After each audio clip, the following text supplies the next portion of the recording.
Happy New Year. Wow, 2020 was a really difficult year for everyone across the globe, including Greensgrow, which is a 24-year-old nonprofit urban farm and now the oldest operating urban farm in the country.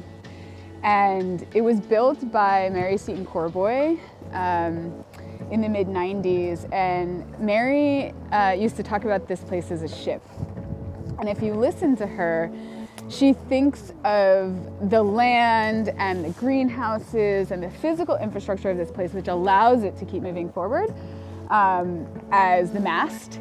And she describes the two main sort of programs that were sustaining what we do and how we engage our community as the sails. And those programs were the CSA and the garden supply. And when we came into 2020,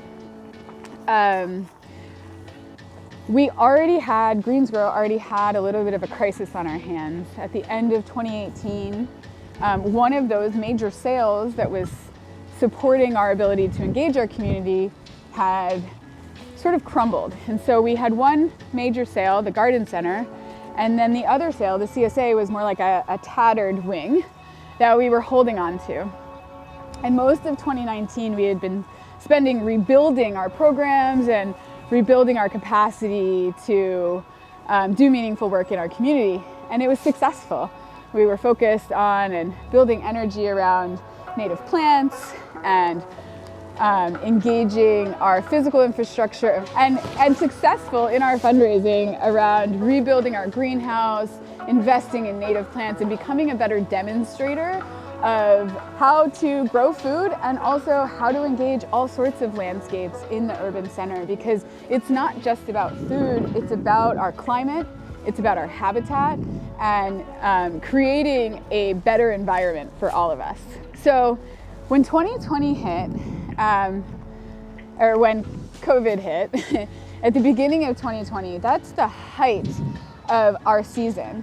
And as a nonprofit, we fund our programs through our garden center sales and through the food sales that we engage the community with.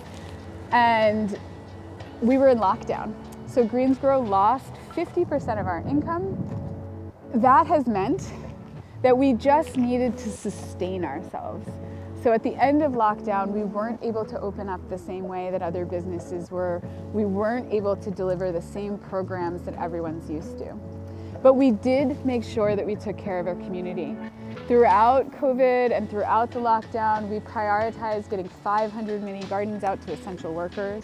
We turned our farm stand into a pay what you can, and allowed people to come and take food if they needed it. We continued with our SNAP share, continuing to get food to people across the city.